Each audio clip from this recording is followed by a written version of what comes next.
Hello friends, તમારું સ્વાગત છે અમારી ચેનલ સિમ્પલ ગુજરાતી રસોઈમાં। તો આજે આપણે બનાવવાનું છે જેવું પ્રસંગોમાં બને છે ને તેવું મગનું શાક ઘરે બનાવીને તૈયાર કરવાનું છે। તો મગનું શાક બનાવવા માટે સૌથી પહેલાં અહીં મેં 1 બાઉલ જેટલા મગ છે તે લઈ લીધા છે। હવે 2 વાર પાણીમાં ધોઈને આપણે સાફ કરી લેશું। ત્યાર પછી આપણે તેને બાફવા મૂકી દઈશું। બાફવામાં મેં 1 ચમચી જેટલું મીઠું એડ કરી દીધું છે। હવે આપણે મગને છે તે સારી રીતના આપણે બાફી લેશું। તો અહીં મગ છે તે બફાઈને તૈયાર થઈ ગયા છે। હવે આપણે મગનું શાક છે તે બનાવી લેશું। તો મગનું શાક બનાવવા માટે અહીં મેં 3 ચમચી જેટલું તેલ લઈ લીધું છે।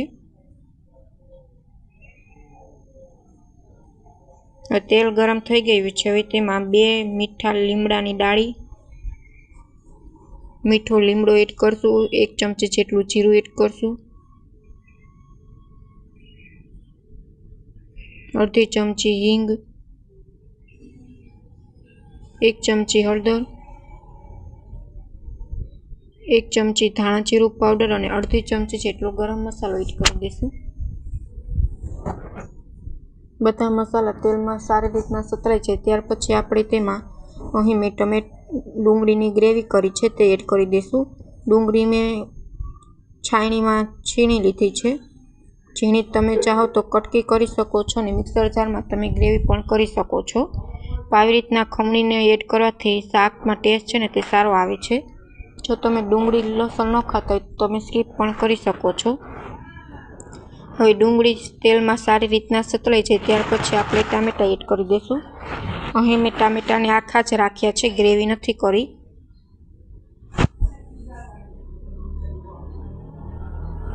હવે આપણે આ ગ્રેવીને સારી રીતના તેલમાં સાતળી લઈશું।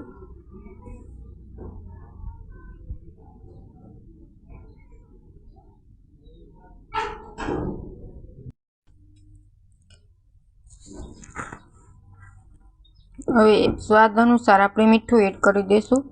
બાફતી વખતે આપણે મીઠું એડ કર્યું છે એટલે આપણે તે પ્રમાણે મીઠું એડ કરવાનું છે।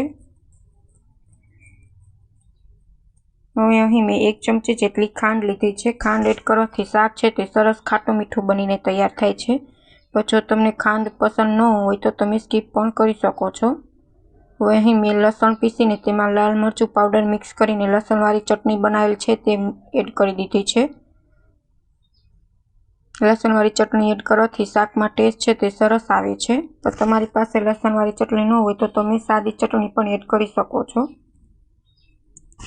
હવે 2 ચમચી જેટલું પાણી એડ કરીને આપણે સારી રીતના ગ્રેવી ચડવા દઈશું। તો અહીં ગ્રેવી છે તે આપણી સારી રીતના તૈયાર થઈ ગઈ છે। હવે આપણે જે બોઇલ કરેલ મગ છે તે એડ કરી દઈશું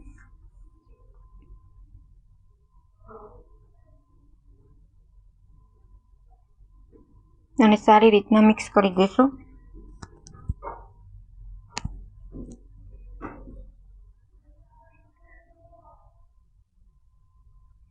તો જેવું લગ્ન પ્રસંગોમાં ગ્રેવીવાળું શાક બને છે ને તેવું શાક ઘરે બનીને તૈયાર થયું છે।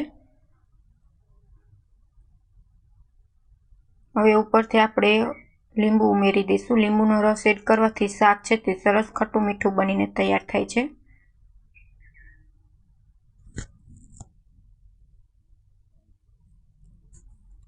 તો આપણું મગનું શાક છે તે બનીને તૈયાર છે।